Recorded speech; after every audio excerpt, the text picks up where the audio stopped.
Right. Okay. Yeah, my name is Rob Gozowskis, and I'll be reporting on our project, a multimodal speech and graphical interface for hands-free data capture and querying in maintenance, repair, and overhaul. So I'm the first person named here, but this project has been a collaboration between myself and these four of the people here: Emma Barker, John Barker, Monica Lestari Paramita, and Ning Ma. Um, so here's a rough outline or a quick outline for the talk.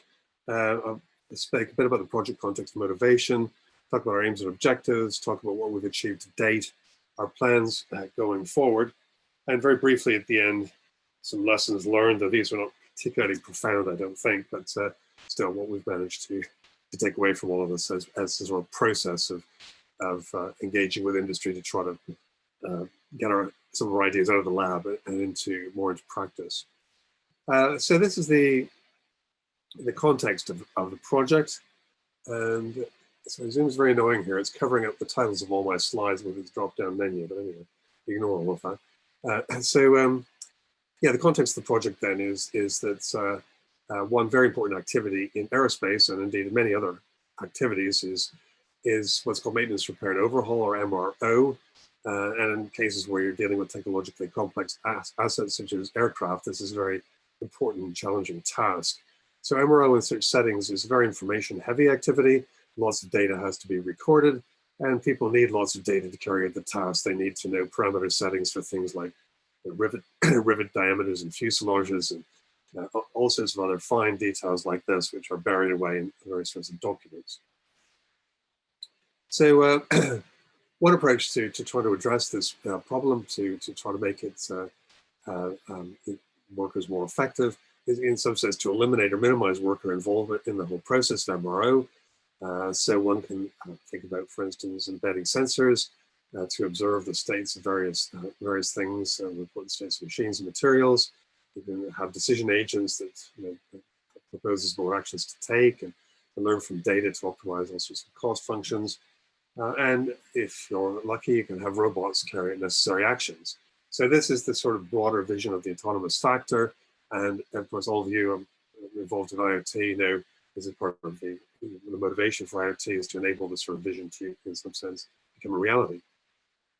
So these sorts of solutions, autonomous factories, are appropriate for various sorts of activities and industries, but perhaps not so much for others. And so we've found that aerospace, at least at present, is like this. And so there are various problems, including things like legacy kit. So most of the, if you take apart a jet engine, you'll find things like turbine blades, which have serial numbers stamped on them. They're not going to rapidly move to a situation where these are sort of RFID chipped or whatever. It's just not engineeringly possible. And even if it was, the capital cost of replacing all this stuff is outrageous. Observation and sensing capabilities may not be up to a task. So, for instance, again, looking at the same turbine blade, you need to record its part number during a servicing operation. Having a video cameras that are adequate to be able to do this automatically is going to be very challenging if the numbers and parts are worn. You still need human sensing capabilities in many situations. The same goes for manipulation skills. Robots may simply not be up to, at this point in any event, to taking apart or manipulating parts of complex equipment like jet engines. So another solution, and this, I guess, is the solution that we pursued, is trying to improve the efficiency of the manual workers by using multimodal technology to permit them to operate hands-free while interacting with information systems. So using a combination of spoken natural language and graphical display, for instance, augmented reality headset or tablet, try to achieve some sort of balance between different modes for different tasks and task settings. And this sort of solution offers benefits of saving time. So we looked at one situation where people were having to walk, in some cases, up to a quarter of a mile in a massive facility to find on a terminal where they could look up parameter settings for particular bits of equipment or for particular processes. So being able to do it anywhere in a plant and without having to put down, change your garb to go into another part of the building, put down tools can save a huge amount of time, lower error rates in both looking up and recording data, and it can indeed enable data to be captured in settings where heretofore it's not being captured, and hence provide all sorts of new options. Okay, so that's the background. Our project aims and objectives then. So in the current project, we're working with a particular UK manufacturer who I'll refer to as Enterprise X. It's a household name.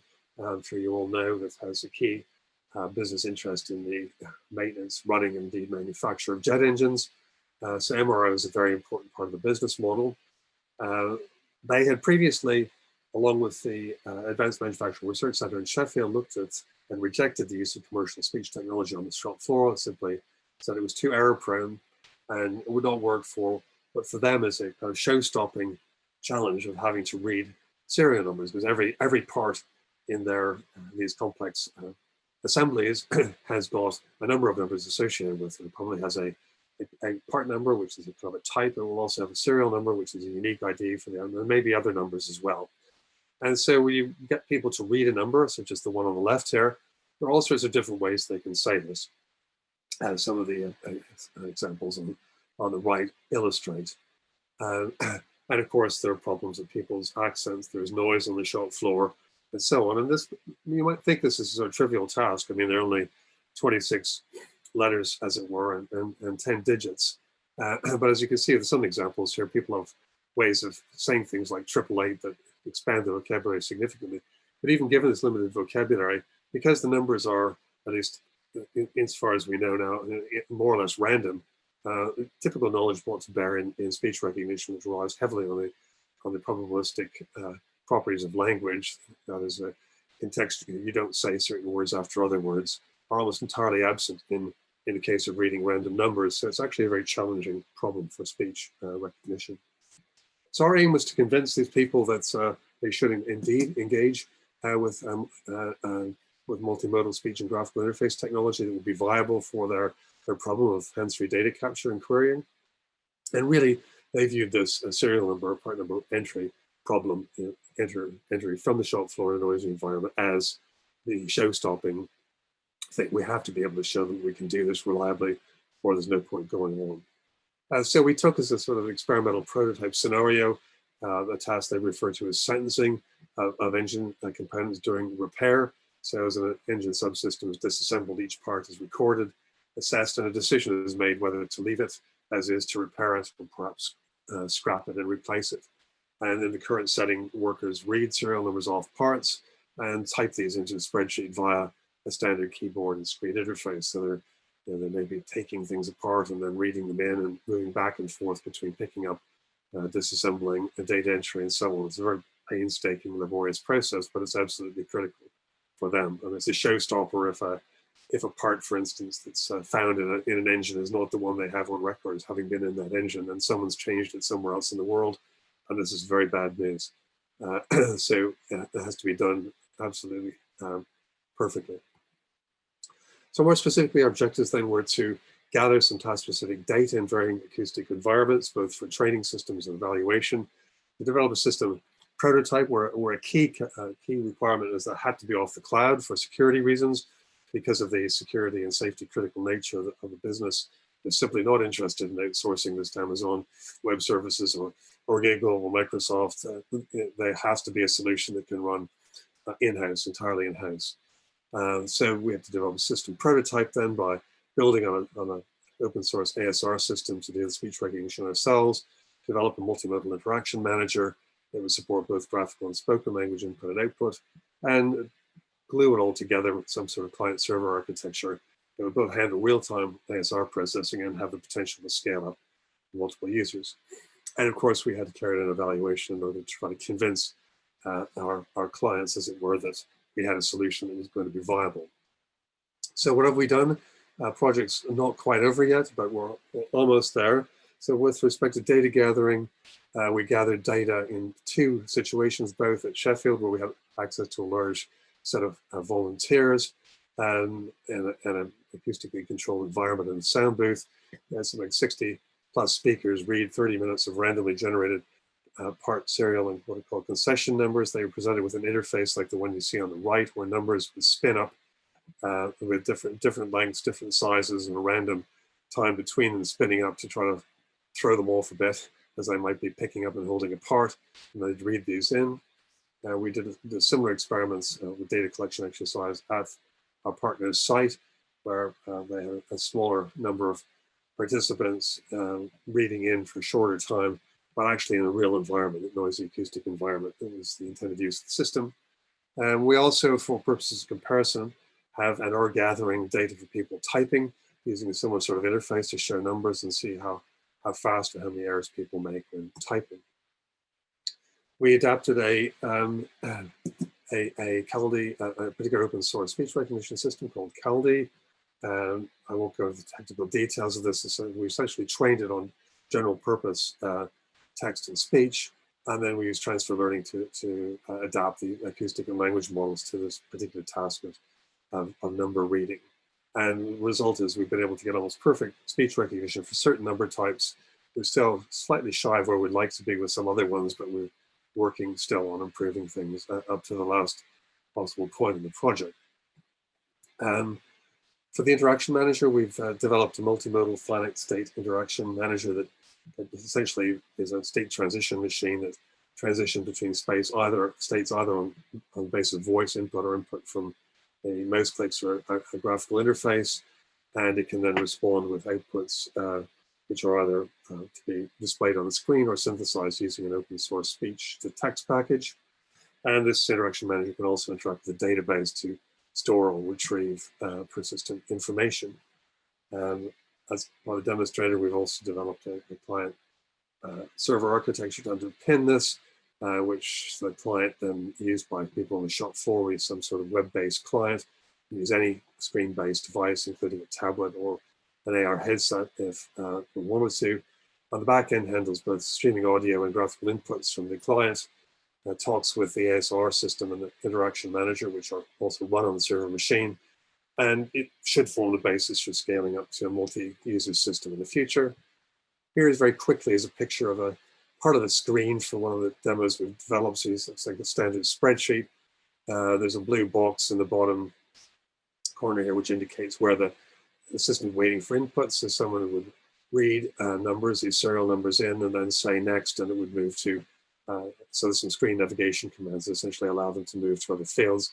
So people are using visual inputs from the graphical interface to confirm that what they've entered is right. If it's not right, they can interrupt and ask to re-enter the number. And we have a support mode as well, where people can move into reading numbers in a more constrained fashion, where they have to speak each letter and each digit singly and have options of confirmation more frequently to try to get things in absolutely correctly. Okay, so as for evaluation, well, it's absolutely critical if we want this enterprise to take up our technology. They have to convince their managers that what we're doing is worthwhile. And so we're underway now. Various final evaluations are underway to both check the speech recognition system offline and with users reading randomly generated numbers of various sorts into spreadsheets in different acoustic conditions. We're also doing analysis of the time taken and errors committed, both in typing and speech, to try to convince them of the advantages of doing things by speech.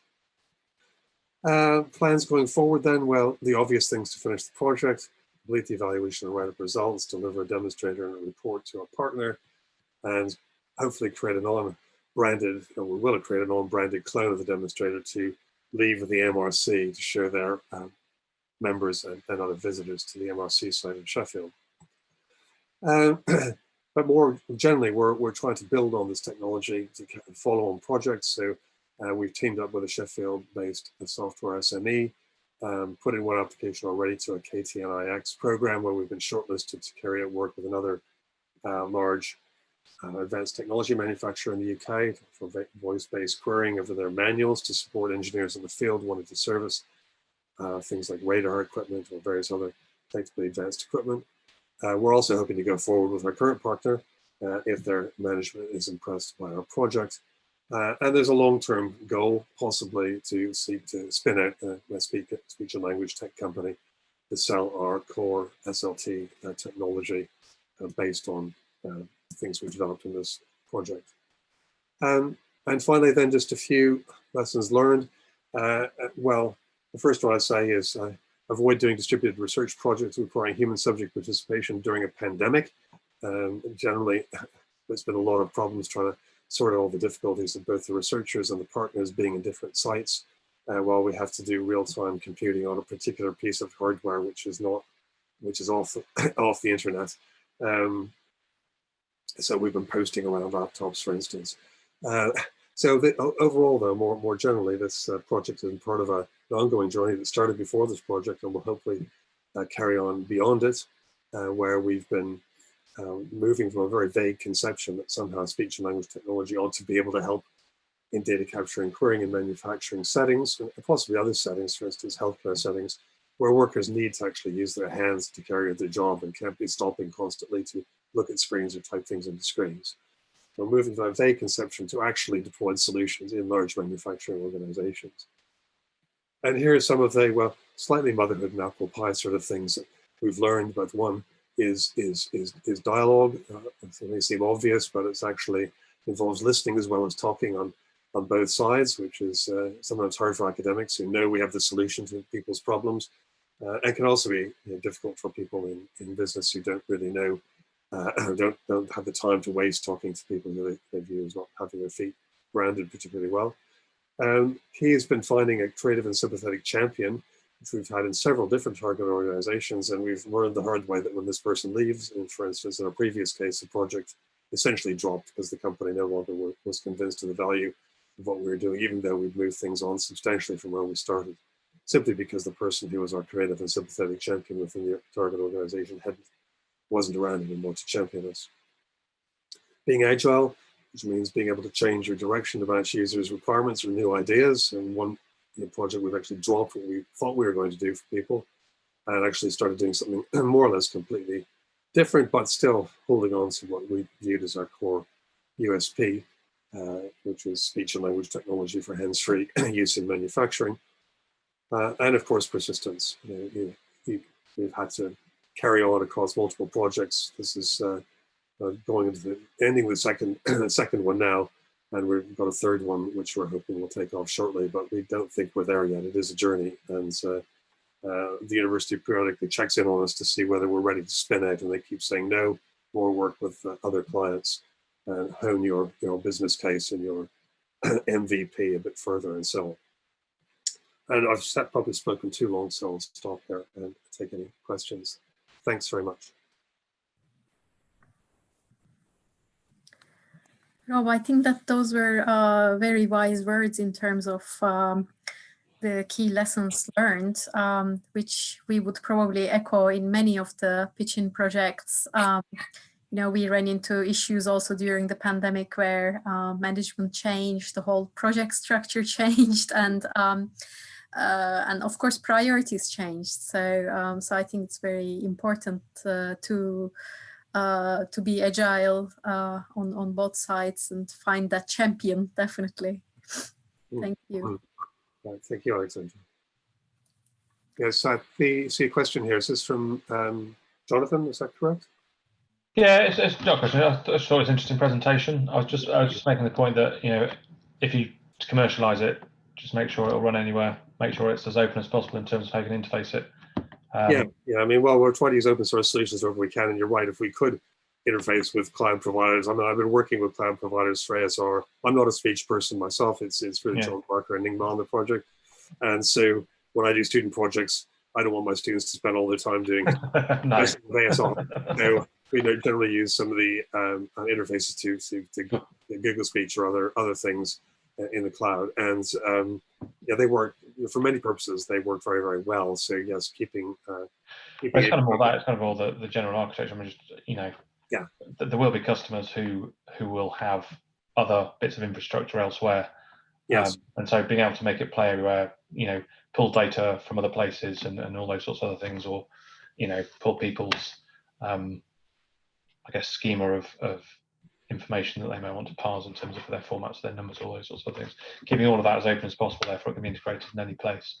Yes, one of our visions is to be able to take, essentially to be able to go from database schema for arbitrary database structures, say starting with something like relational databases, the standard SQL type tables, and be able to generate a dialogue system that allows you to enter or query information into any of the fields in that database directly from the schema. And you can do a bit of pattern matching or ML to understand the schema of the actual structure of the data in those fields as well as the schema. Exactly, because if you get a populated database, then you can take the data to use as training data and try to do some analysis over it to try to understand and adapt the language models to recognize precisely that data. Yeah. Cool. Thank you. Brilliant. So I think we are running slightly late. So if there are any more questions